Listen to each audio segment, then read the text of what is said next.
everyone, this is Kelly and I am here to do just kind of a look at the Pocket Dreams of Gaia, a little bit of a comparison, although I think there's probably a lot of comparisons out there.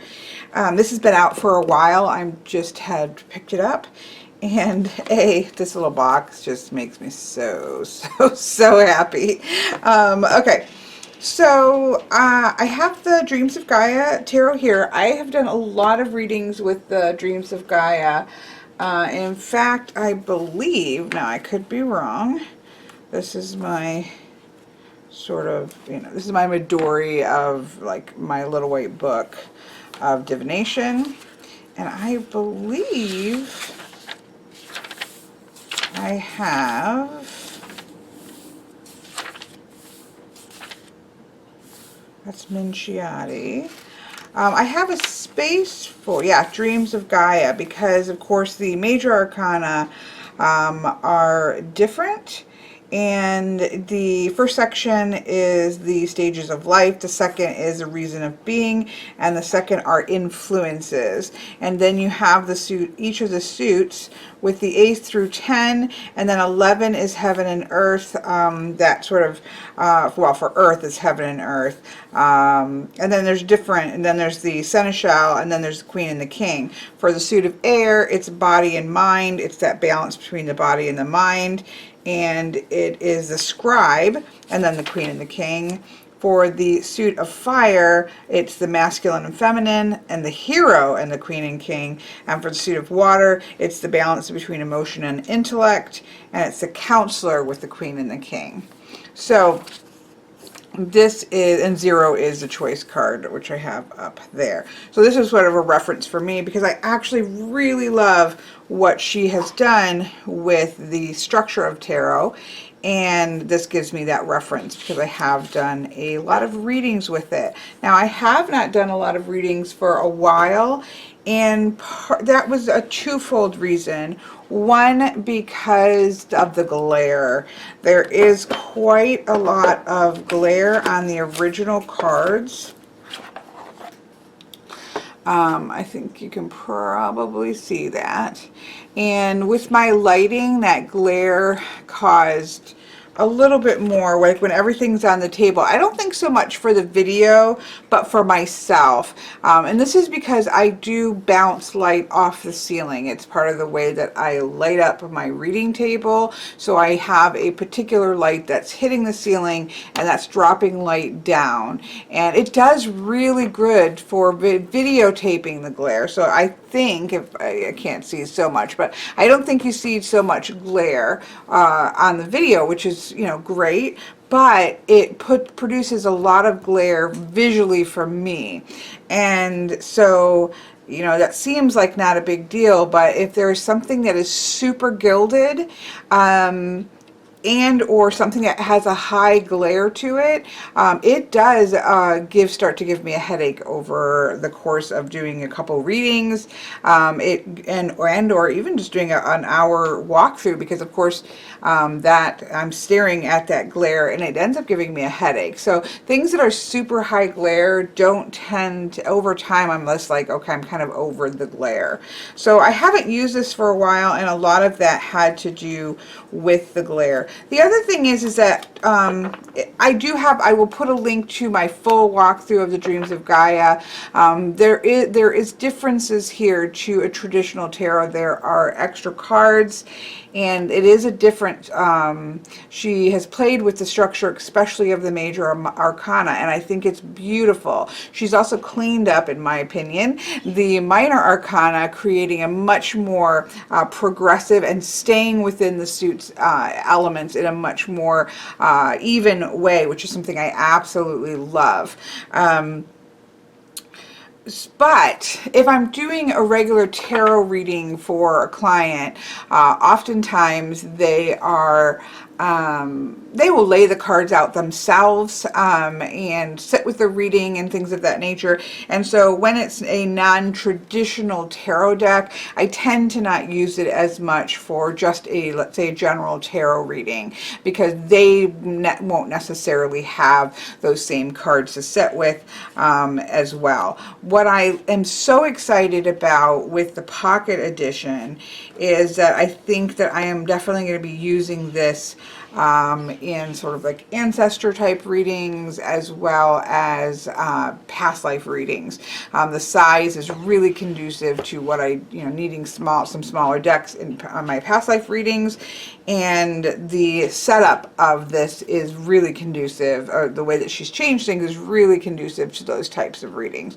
So I'm excited to have taken the glare away, and while I do like the size, like I do think that it's great to have a large size of the Dreams of Gaia. I think that I don't have an issue with that. As you can see, I never trimmed it, but this really excites me. This is well used. This is why they say don't riffle shuffle with gilding, but I actually like it. So your corners, if you riffle shuffle with gilding, they are going to rub away. Now, the better the gilding, the less of that you get, but to me that just looks like a used deck, and I love it. So there we go. And the other reason I absolutely love this is because of this card. So originally there was a mess up, and I really put air quotes because I think it's fabulous.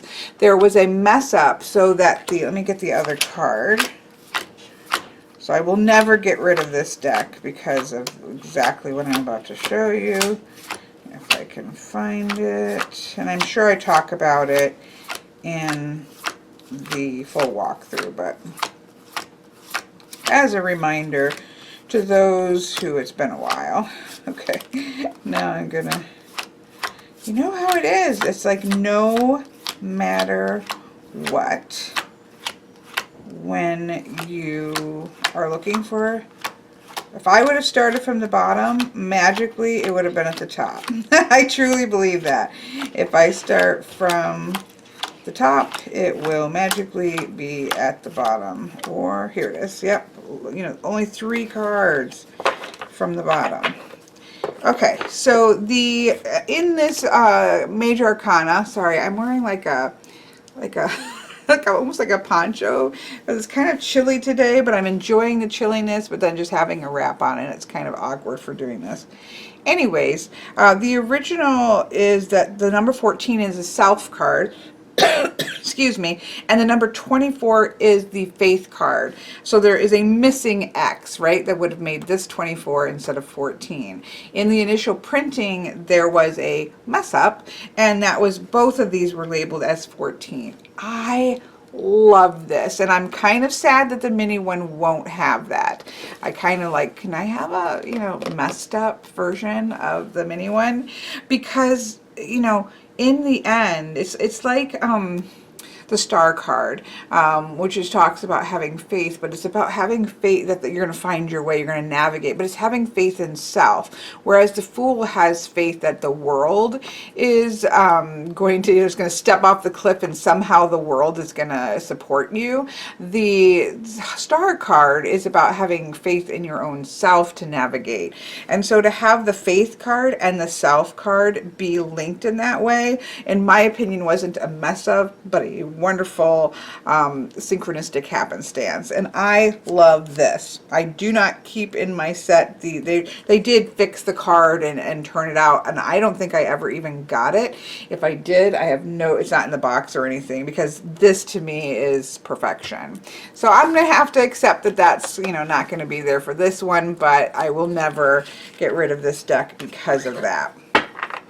Okay, so obviously, this was produced by Blue Angel as well. So you have a nice box. This is a nice, like, large size Oracle deck box. I really like the box. I'm really happy with it. A lot of glare to it, but I don't care about glare on boxes. I love this matte book. See this? The matte book, like this should have been the matte like this, but whatever, they fixed that in the mini version. Now this is one area that I'm going to say, in my opinion, this almost Doesn't need to be, but in my opinion, this almost needs to be your second Dreams of Gaia, because you do not get this book with this. You get a small book, which I'm sure has got, we'll look at what it has in it, but this is a really fantastic book, and it gives you a lot of information. One of the things that I love is that in the major arcana, I think it's just in the major, again, it's been a while. Yeah, in the major arcana, you have a past, present, and future interpretation, and then potential blockages. Of course, you have the meaning of the card, and then you have the how do you look at this particular card when you're thinking about the past, present, and future. I love that part of this guidebook. Then you have a lot of keywords. I think what you're getting in the mini is all of these keywords, but we'll look at that in a second. I find, I don't know, in my opinion, because this is not just a, you know, it's not just a recreation of, let's say, the Rider-Waite-Smith, or a recreation of the Thoth, or a recreation of Marseille, or it's not just recreating the format that we are used to, especially with the major arcana. It is actually really shifted the major arcana. And so I just think having a lot of information there to sink into that is really, in my opinion, quite important. But we'll take a closer look at this. So I feel like that somebody is going to get the most out of this mini deck if they have this deck with this book. That's my opinion, because I do think this book is fantastic. And I know a lot of people say that they use this like an oracle deck, which I think is kind of an interesting statement. And I know that it's a statement that I have said, but that was probably long before I was really using much oracle, because I didn't use a lot of oracle for a while. So I think I have to rescind that, because when you say reading like an oracle, tarot is an oracle, right? So and it's all cartomancy. They are, you know, cards with meanings attached to each of the cards, and the way that we read oracle really isn't any different than how we read tarot. The difference is it an oracle with a structure, or is it just a random oracle? So, you know, for example, of course I don't have a for example right next to me, but you have decks that are what I would say just straight up oracle decks that are based around a theme or a concept. So I'm like, right now I'm looking at a box with Divine Animals Oracle by Stacey DeMarco. That is an oracle deck of X amount of cards, that each of the cards follows the theme of divine animals, the space in which divinity and animal energy meet together. And so each of the cards that you get are going to stay within that theme, but there's not any suits there, there's not any structure there, versus say the Shamans Oracle, not the Mystical Shamans, but the Shamans Oracle by oh my goodness, I'm blanking. Will Kingham, I believe, is who does the art on it. Okay, anyways, it's the Shamans Oracle. I'll put a link, try to remember to put a link to it below. That has a system of suits. So they have, of course, they are all following a theme in terms of it's talking a lot about ancestors and shamanic energy and primal knowledge and things of that. So there is an overarching theme, but there is also a structure. There is a suit of shamans which are speaking about the act of becoming. There are a suit of ancestors that are looking at that like core energy. There are a suit of hunters who are both the planners and the action takers. There is a suit of dancers where you see that actual physical representation of energy. There's a suit of spirit which talks about walking spirit in your everyday life. There are suits in there, and so as you do a reading, you have the structure of those suits that does change the feel of reading with that particular deck. What Dreams of Gaia, or what tarot is an oracle, right? It's a cartomancy oracle system that has a system, and so you have have those 4 suits, you have the major arcana, you have the court cards, and they each kind of function in their way that give nuance to the rest of the to the reading in a way that's different than just a random oracle. And so with a random oracle that's just based on theme or an idea, I don't do large readings with those because I don't feel like, not that some people do, I don't generally, because I like there to be a system there. If an oracle has a system in place, I use that similarly to how I read tarot. It's no different. I'll use larger spreads with it because it functions while having the dynamics of the system. What tarot is an oracle, a cartomantic oracle system that has a structure to it and a time-honored system structure to it. And so, you know, in that sense, can you read Dreams of Gaia more like an oracle than a tarot? It's the same thing to me. It's a structured system, and we have the recognizable suits like we have in tarot. We have a major arcana like in tarot. The major arcana has just been shifted, and of course we have evidence of that. You know, the exact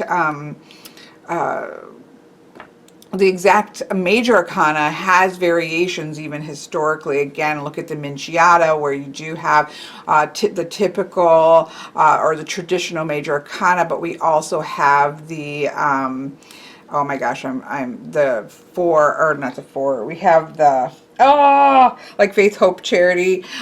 We have the astrological cards put in there. I think there are actually separate element cards. So we have representation that those kinds of things can be played with, right? Even in the realm of tarot. And so that's what I feel like is done here. And so to me, this doesn't read any different than tarot. You just have to be aware that there are differences in the majors, but you can use this in the same way that you use tarot. And I know that was a long-winded talk about it, but I do think that's important to just to have that discussion.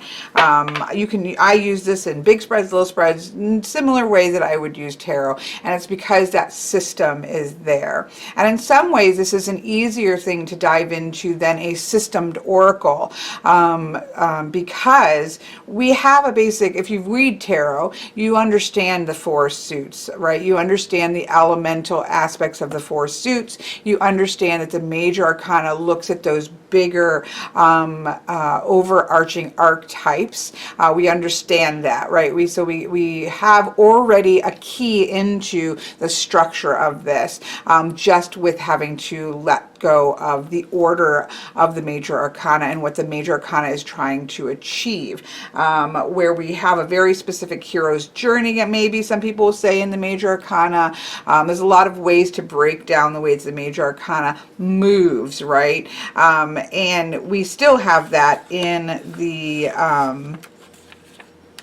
in Dreams of Gaia, but it's really following the stages of life, the reasons for being, and the influences that occur as we're navigating through life. So there is still a structure there and a reason for that major arcana. It's just a little bit different than the regular. But we still, I think, coming from tarot into the major arcana or into the Dreams of Gaia is easier than going from, you know, a straight oracle based just on a theme into the Dreams of Gaia with no tarot experience. You've already got a leg in. Okay, I'm gonna stop talking about that. But my point, where I started is I actually do think that having this larger book is pretty important to sinking into this particular system. Okay, I'm gonna set this over here for a minute. This is adorable. I love little things, and I love playing cards, and I love smaller decks. I love playing card decks. I love Lenormand decks, which are playing card size. I love Kipper decks, which are playing card size. I love, one of my favorite all-time decks is the tarot, the Arcana Tarot playing cards, which is a playing card themed deck. The pips are or traditional playing card style, and it is the size of a poker deck. And so I also love the Chimney Tarot, which isn't quite the size of a poker deck, but it's almost. I also love the Marshmallow Marseille that is small, and so I do like smaller decks, and I actually do use them a lot. So this is a real treat for me. It's nice and matte and beautiful in terms of the box. It's the Dreams of Gaia Tarot Pocket Edition. It's a beautiful burgundy, and we see that in the backs of the cards, which I'm so excited about. So you get some examples of the cards. So you do have some almost like embossing feel where it's mostly matte, but then you do have some gloss, which is really sharp looking. 81 cards and a guidebook set. And so I do like at least that which I'm not fond. This is such a beautiful box. I wish they would just use this as part of the packaging, but not the box itself. But you know, whatever. What are you gonna do? But at least it's on the bottom and not straight on the box or the back. So yeah, Tarot for a New Era. And so there we have it. It's a gorgeous little box. I have not opened this. All I did was take the shrink wrap off. You have your little, I don't know, safety paper. I don't know. And then, okay, so I'm going to stop here for a second. So, you know, clearly here is the book that is it's about 300 more than 300 pages. I really like this words from the author. Yeah, about the book, the guidebook itself is about 300 pages of this size. This guidebook here is 100, and that's not even part of the guidebook. 104, nope, those are acknowledgments. 111 pages of this size. So, you know, clearly you are not going to get anywhere near the information that you're going to get in this book. So I know that I'm highlighting that, but I feel like somebody diving into this system, just having this, can you do it? Of course you can. But it's just, I feel like you're a little bit, you know, you have one arm tied behind your back, is my personal opinion. Okay. But let's take a look at what they do have, which means I need to grab my glasses because this is obviously smaller. Now, I will say that I love this, right? So obviously they could have gone a couple different routes. I suppose they could have released the book separately, not had, just maybe had nothing much in here at all with it. I do think this is really important, and for once you've already read this, I've read this multiple times, I've worked with the system quite a few times, you know, a lot over a chunk of time. So having this as reference, I think, is fantastic. I'm actually thrilled to have this just as that quick reference to keywords. If for whatever reason I wanted to pop into, you know, thought and say, okay, well, let's jump into this a little bit quickly, I have that nice little reference. So I'm actually really happy to have this. I'm just thinking about somebody coming into the system from not any experience with this, and I'm feeling like that may not get you as far as this will. Okay, I'm going to insert this in another space and take out something that I talked about. But anyways, in the back of the book, it says that there is a PDF download to a free expanded digital version. My assumption was, oh, they're putting the full text for the original guidebook in case you hadn't gotten that. That is not the case. It's a free download, includes extra spreads and content, but it is not, and there is more there, but it is not this version on a PDF format. So I kind of hold what I said leading up to this, that I mean, can you work with this deck with this? Sure. You know, obviously, no question. But this, it goes over the new system. It goes over the why. It gives you keywords for it. It's just, you're getting just a lot more text here. As I said, instead of just the keywords and the key phrases, you are getting in-depth meaning beginning, and then you're getting an in-depth past, present, and future. That is, I just think is really fascinating, and really adds a lot to the cards themselves. So anyways, I just want to slide that in there because I had seen that and thought, oh, well, that's fantastic. But I just looked at it, and it's still fantastic that you get an expanded version, but it's not the same as this, and I wanted to make that clear. Okay, so let's set this to the side now. And now I have my glasses. Let's zoom in here and take a look at what we do have. So we have the introduction here, just giving you some ideas. The philosophy of the cards is simple: to seek, to feel, to grow, and to heal, which I really do love that. And then she goes into that: to seek, to feel, to grow, to heal, help you rediscover your ancient and eternal connection with Gaia and the Great Spirit. Regular use of the deck will bring insight and understanding. And so onto the tarot, talks about the deck structure. She talks about the fact that there are 25 major arcana and 56 minor arcana, comprising the 4 elemental suits of 14 cards each. The major arcana does not use the archetypes generally used by other current and traditional tarots. However, it still embraces many common archetypes. For example, the Empress and Emperor have been replaced by the Mother and Father. The High Priestess and the Hierophant have been replaced by the Crone and the Sage. The Devil makes way for the Desire card, which explores and discusses the effect of primal wants and desires on our ability to weigh our choices and act upon them. So she just kind of explains what she did. And then she goes in and gives you the explanation of her changes. The choice card, and this is so true, what she says here. The choice card is the single most important card in the deck. For the very premise of Dreams of Gaia Tarot is that everything comes back to choice.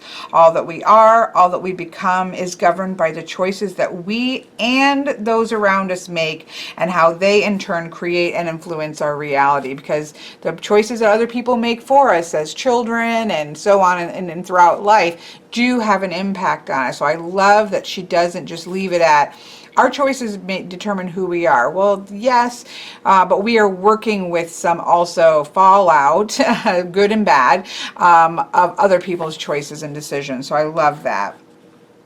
The remaining 24 cards of the major arcana are broken into 3 groups of 8 cards. These stages of life based on the child, well, we'll talk about that because we're going to go through them, but based on the process of growing, right, and becoming.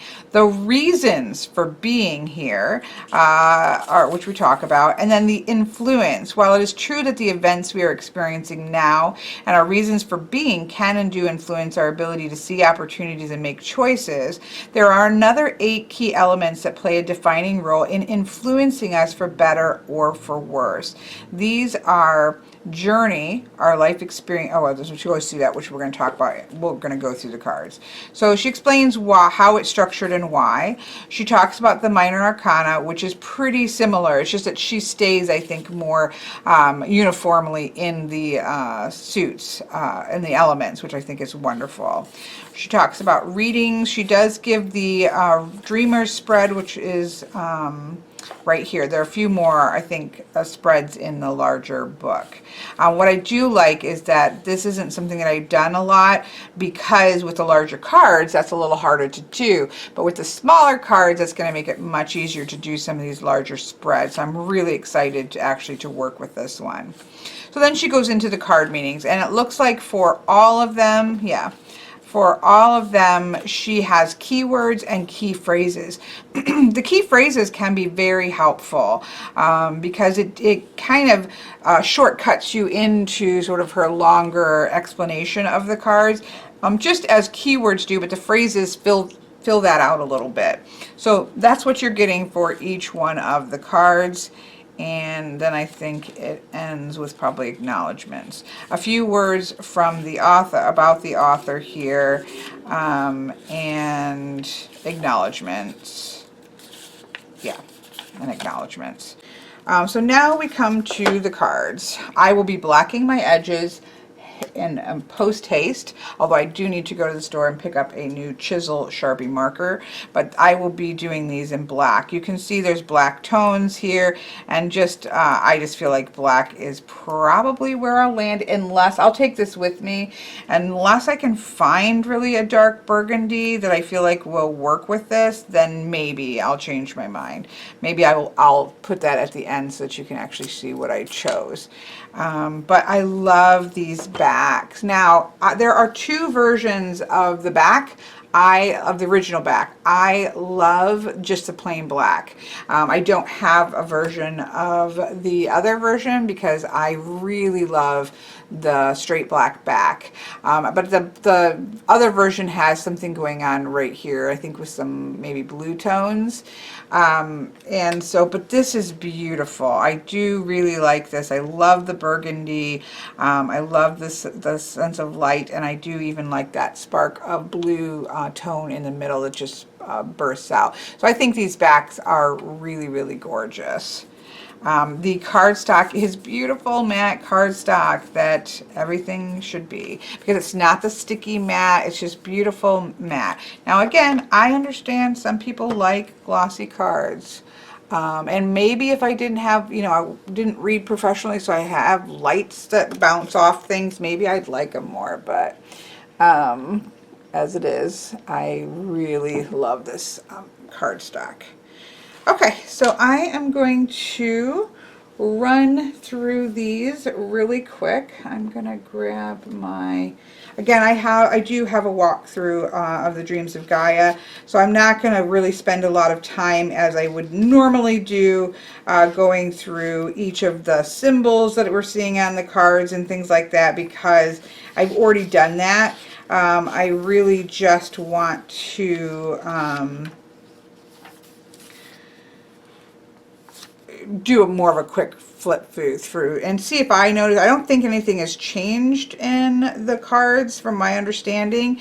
For the major arcana, you don't have the titles, so you just have the number in the upper right. For the minors, the number is in the bottom left. And so that way you know whether you have major arcana or not. So of course, choice. Here are these doors. You have a choice. What are you going to go into? We have now, so we're going into the major arcana. The first is the stages of life, which makes a lot of sense. We have a child, and then we have sets of masculine and feminine, something else that I work a lot with and I love. So here we have the maiden and the youth, right? So that's young, masculine, and feminine energy. Then we have the mother and the father. They also, very much look like the Lord and the Lady, the Emperor and the Empress, right? We can see those archetypes there. Then we have the crone and the sage, again, the high priestess and the high priest there. With those, which I love. I love that card. Then we have death, because death and rebirth then is the end of the stages of life that we have. And this is a gorgeous card. So it makes sense, right? So then we go into the reasons for being. What are the reasons for us being in this world? We have the knowledge card. He's holding a book. We can see the knowledge there. That turns into the wisdom card. We can see, knowledge and information is not the same thing as wisdom. So we do go about the business of gaining knowledge, but at some point, hopefully we turn that into wisdom, which is very reminiscent of the Hermit. We have the healing card, and of course the healing that we do leads us to love. And so we have love card.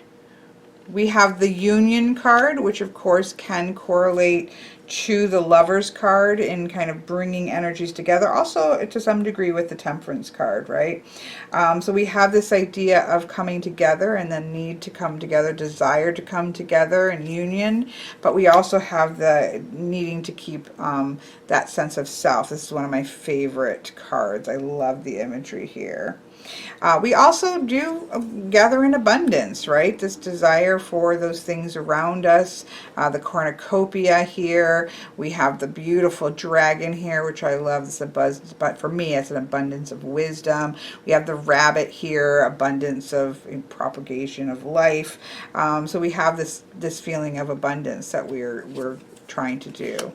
And then finally, the beautiful destiny card, which we see, of course, on the front of both of the boxes, which is stunning. It's that bigger, we're on a bigger journey as well. I do believe in past lives and reincarnation. And so part of the reason for being isn't just to do with what we do and figure out in this life, but it's that larger path of destiny.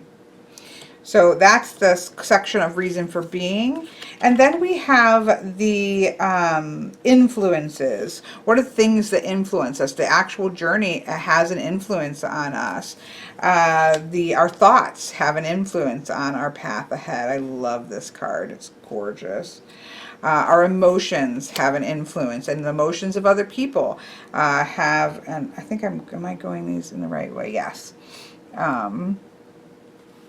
And I love this sense of a feeling of almost like justice. We have that clarity that's here, and then we have that little bit of veiled energy that's there. Our higher emotions as well as some of the more difficult emotions.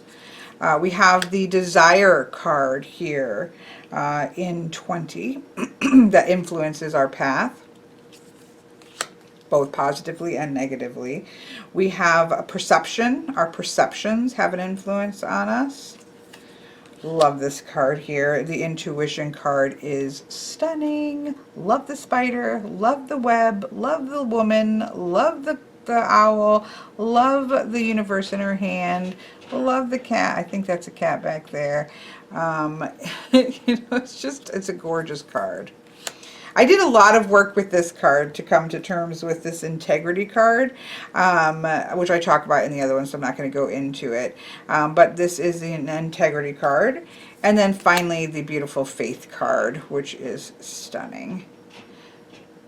So that is the path of the major arcana. They actually make, in my opinion, of course, again, I have used this a lot. It makes a lot of sense, and I think it's a beautiful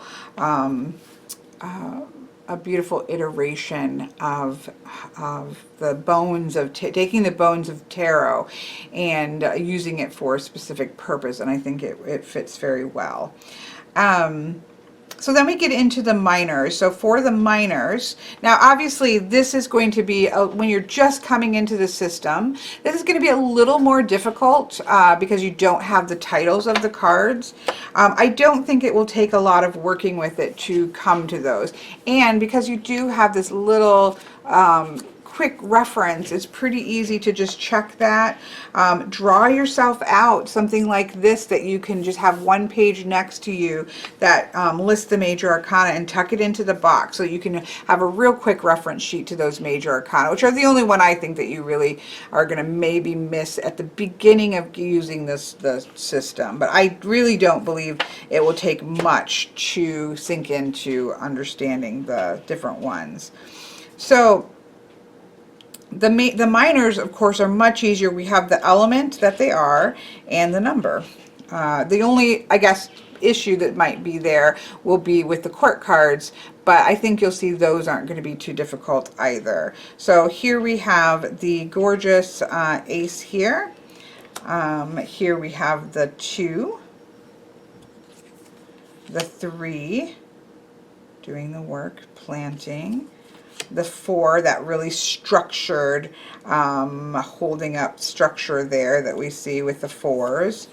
The 5 is that number 5s are shake-up numbers, so there's an element of chance that comes into the physical, more structured world.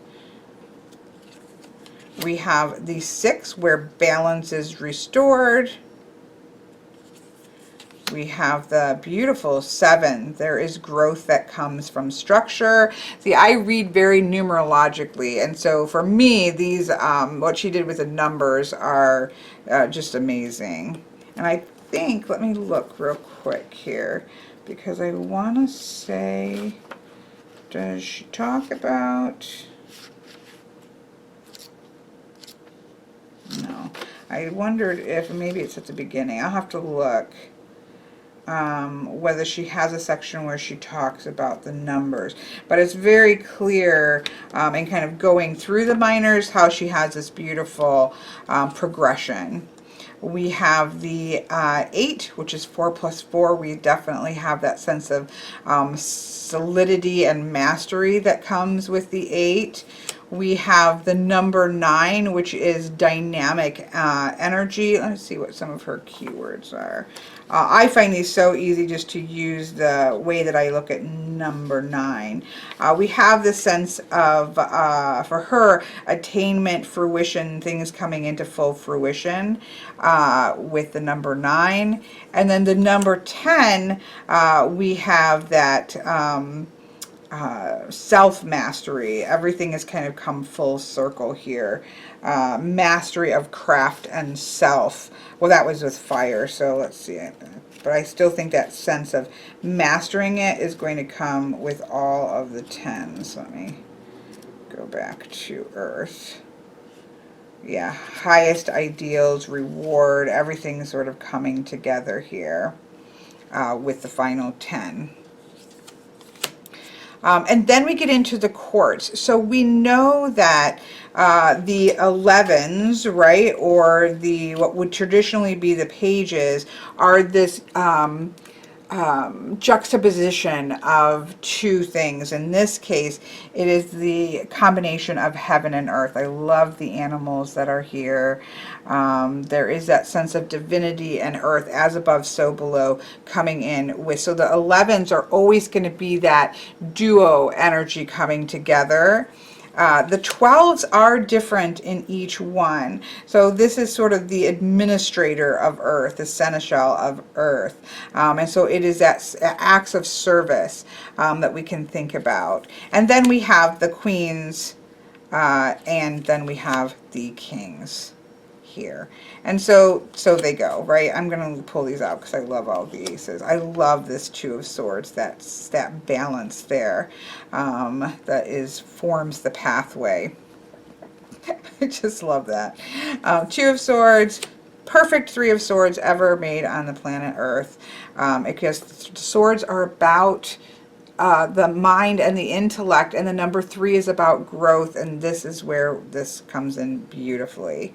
Then we have the 4s, which I love this. He looks so academic. It's structure of mind, right? It's really kind of going through and having that understanding of order and discipline in the mental realm. So she keeps it really grounded, the swords, in the realm of intellect, which is amazing. The 5s come in and shake things up, and we see a little bit more of illusion, of conflict, some things of that nature. What face are we going to wear? We move into the 6s. The 6 comes in and solves the conflict of the 5, which is what 6s do. They reharmonize.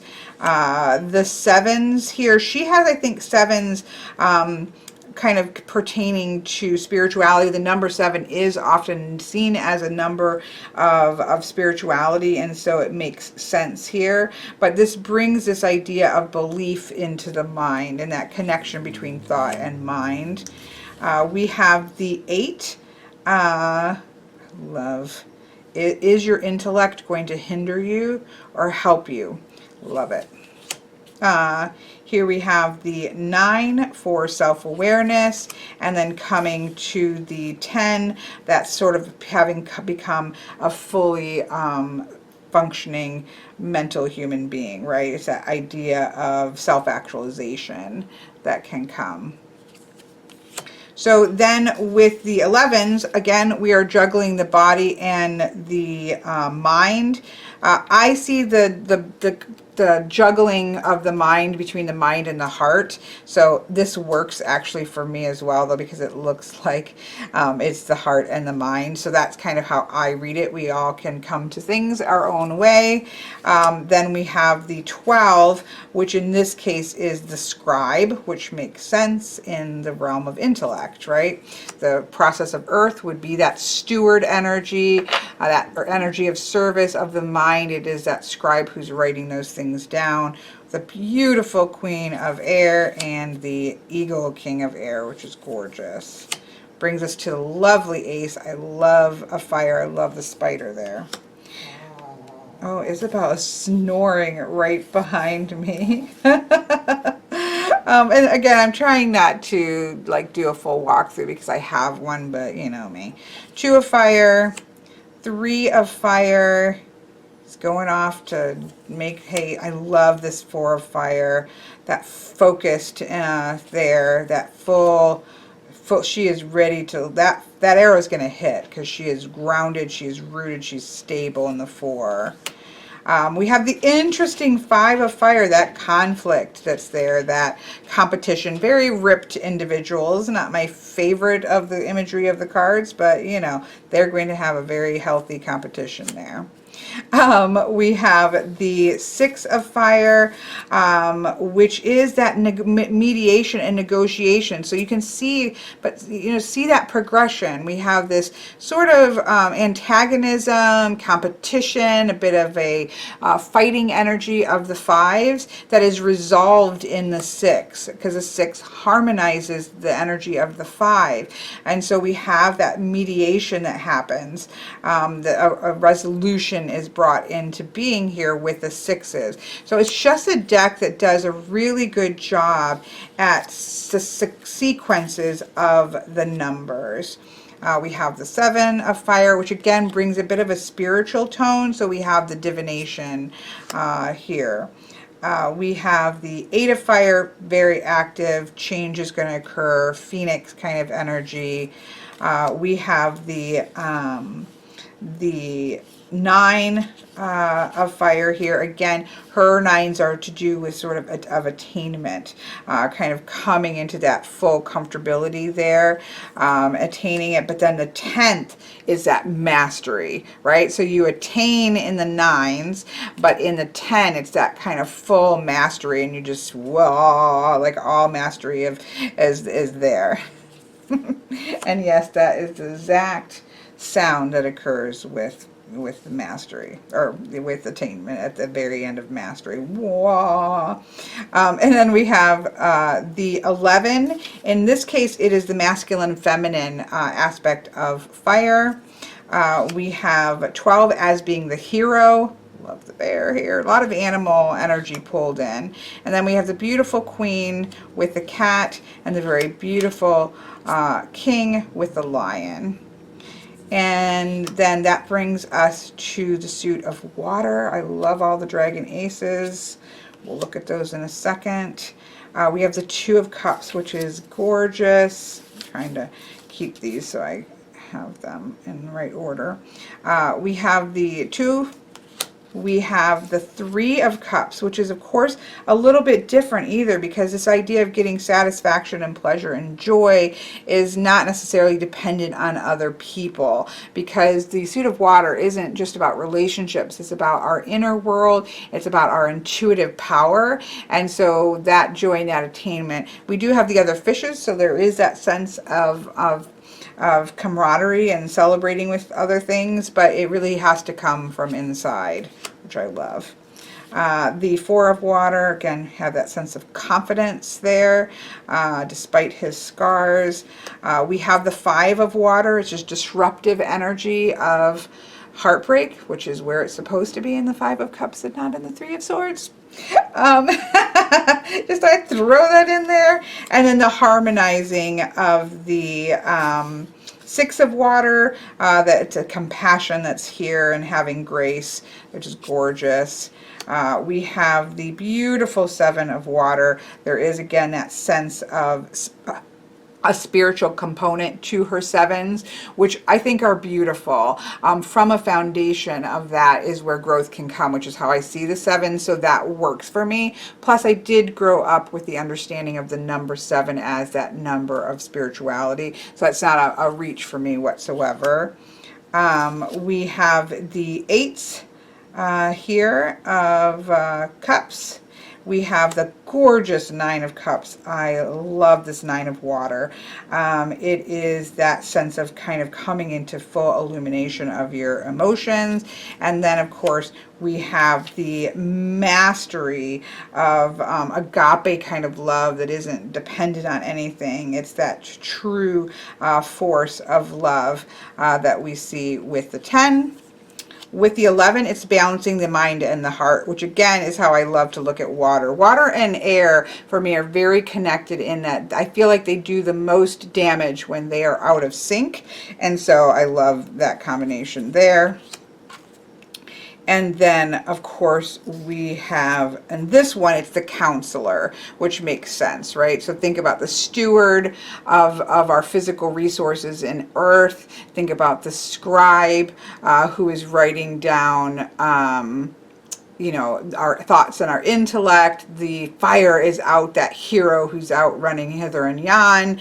And then what do we have here with it's the counselor who is mediating and going about the business of counseling, which works for water. And then, of course, we have the beautiful queen with the crab and the king of hearts with the king. So I do believe that it makes sense, and it's easy to learn systems, easier to learn systems that make sense. We have the core of tarot that is still there. There's just some variations there that I think are beautifully, beautifully done. There's the 4 aces. I just love the 4 dragons in the aces. So there we have it. I'm going to give this a shuffle. Now, this is an 81 card deck. The smaller a deck goes for riffle shuffling, and the more cards in it, the more difficult. Oh, it's beautiful. The more difficult it can be to riffle, because you're trying to bend a small surface, right, when you're riffling. Again, I don't recommend everybody riffle, but I love it. This is beautiful cardstock for me. I probably with use will be able to bridge it also. But it's really great shuffling. Now, some people have talked, I don't know if you're going to see it as much, I just saw it on this side. There is like a line of some sort of bleed over maybe from the burgundy of the backs. That really wouldn't bother me. I wouldn't leave this white, but if I did, that wouldn't bother. It's not too bad. B, I have no intention of leaving the sides white. I mean, look at that gorgeous color and that gorgeous color. And so there, I have no intentions of leaving the sides white. So I will edge this. I'll come back and show you what I decided to edge this with and let you know. That was a very poor shuffle, but yeah, I love this cardstock. It's also not sticky, so it is matte, but it isn't sticky. It moves smoothly. I think that people who are going to overhand, either way, I tend to overhand that way with poker size. But it doesn't chunk together. So the cardstock is fantastic. Absolutely love it. So let's just lay out the, let me put some things away here. Let me put these cards away. I'm going to leave the guidebook out while I'm reworking with this because, again, I'm really big fan of the full-size guidebook. So I'm going to put that, leave it out. Let's put this. Love has the little divots in there. It's a simple thing, but I have a couple decks that don't do that. And if you accidentally put the lid on, which I do, like I go to do a reading, I pull the cards out and I put the lid on and put the box to the side. If it doesn't have those divots and it's empty, it can be a really big pain. I have to sit there and like shake it. So yeah, don't make boxes that don't have divots. Okay, let's take a look at this dreamer spread here. I'm going to use this little crystal as an opener.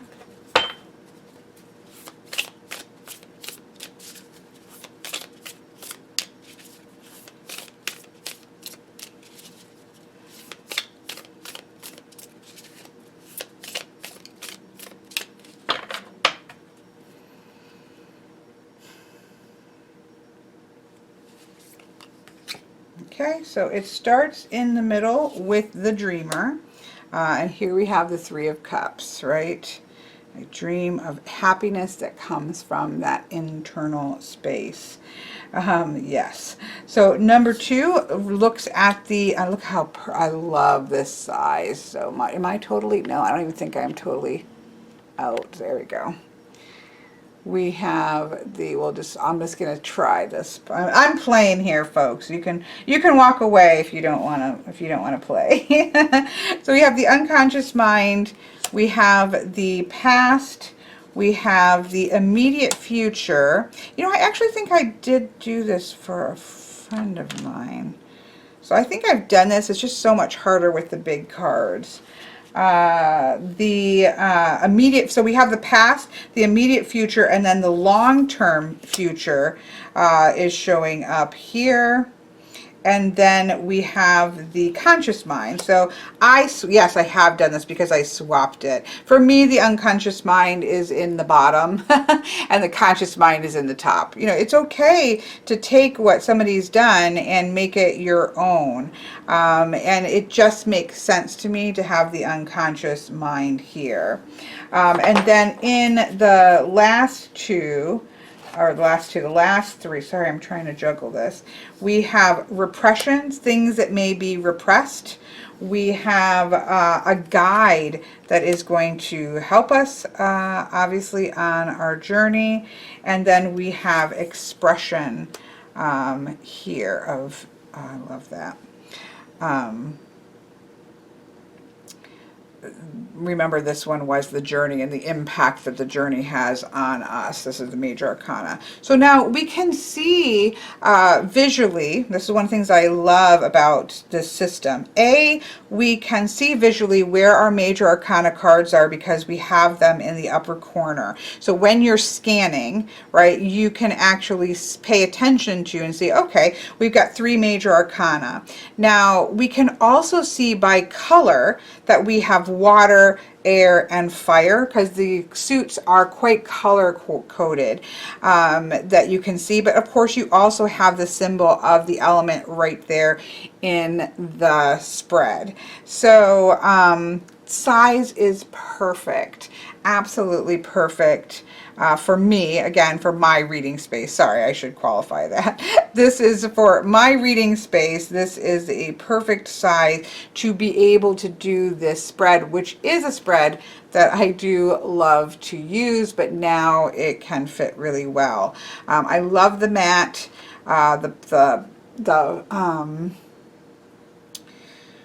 brain freeze. The colors still really pop and are beautiful and vibrant. Let me find a couple here while I'm going to leave this because I want to actually work with this reading for myself. But let me just grab a couple of these cards just so we can, I never really, I guess, compared the colors side by side, which might be helpful for us. So I will do that in 1 second. Okay, I didn't find them all. I just went through a quick pass through, but I think I found enough to give you a look at the color. So let me look at them myself real quick. The color, I think, is beautiful. You do see a slight bit, and this is really, you know, being picky and looking at color, but you see a slight brightness to the fish that are not there, but this is not, and it just overall, I'm guessing this is what we're going to see, right? That with the gloss, we do have a slight more brightness to the cards, but we're talking slight. This doesn't look, in my opinion, muted. It's beautiful on its own, but if you compare them side by side, you can see just a slight brightening, at least in this card. Well, I'm gonna guess that's gonna hold true because of the gloss. Yeah, so if you look here where the light is, it is just a little bit brighter, but this is really gorgeous in my opinion, and so to me it's just a difference, it's not a negative. So his face is a little bit more in shadow in the matte than here, but I think it's beautiful, so I don't have an issue with that. That's the only thing I'm really seeing. Now, oops, I pulled the wrong one. That's not the King of Air. I was going to say that looks very different. Well, yeah, it does. You can actually, I think, see the brightness pretty strongly here, but again, it's still gorgeous. So I personally don't find, you can really see it here, of course, because this is all bright fire, but look at, I mean, that saturation is beautiful. So I would even almost harbor to say that I enjoy that little bit of deeper tone than the brighter tone, although I do love the brighter tone as well. But I'm very happy with that. I don't have any issue with it. So that's, to me, I don't see, like, the colors are, to me, very similar. We don't have a big shift from, like, cool to warm that sometimes you'll see. It's just that brightness factor is the only thing that I'm seeing in terms of color. The saturation is there, the tone is there. Sorry, I did not turn my phone off. And it's just that bit of brightness that the gloss ended up giving to the cards. I will take this in spades. Of course, I won't get rid of this either, but but I will definitely take this color tone and the way that they at least kept the tones to be the same. So it's just that, it's just the muting down of the brightness. Okay, so I picked up a Sharpie permanent marker with a chisel tip, which you can do edges without a chisel tip, but it's so much easier to do it with a chisel tip. So I ended up with black. I didn't see anything that I felt was close enough to this and was kind of deep enough with this darker pieces here. So here is half of the deck, obviously not trim or not edged, and here is half of the deck edged, and you can just see it's perfect. I absolutely love it. Now, with a black marker, you're going to tend to see a bit of a line on the front side. It's not super noticeable. I actually like the effect of it. You can see it on really light cards easier, obviously. I mean, that's common sense. But it's an effect that I actually like. It puts a bit of framing without taking up space and losing that sort of borderless look to it. So it's something that I actually like. But one of the things that you can do to mitigate that and at least maybe keep that you know, to a minimum and neat is to hold your chisel. When you edge something, my friend Itzy, who's an expert edger, always has told me, when you're edging a deck, always work from the marker to the back, right? Don't have it like this. You're going to get unless you want a thicker black edge on it. And so you're always wanting to work from the, in that direction, so that the back is facing the hand that's holding the marker. Now, I have found this particular cardstock, I've had to really kind of go back and check things. It does a bit better if you're holding it flat on, I think because of the thickness of the cardstock, which is great. And it can also have to do with the border. But I have, you know, I do a couple, and then I go back in and I see, like, this is you can't, I don't think you'd be able to see it, but I can see a little fleck here that was missed.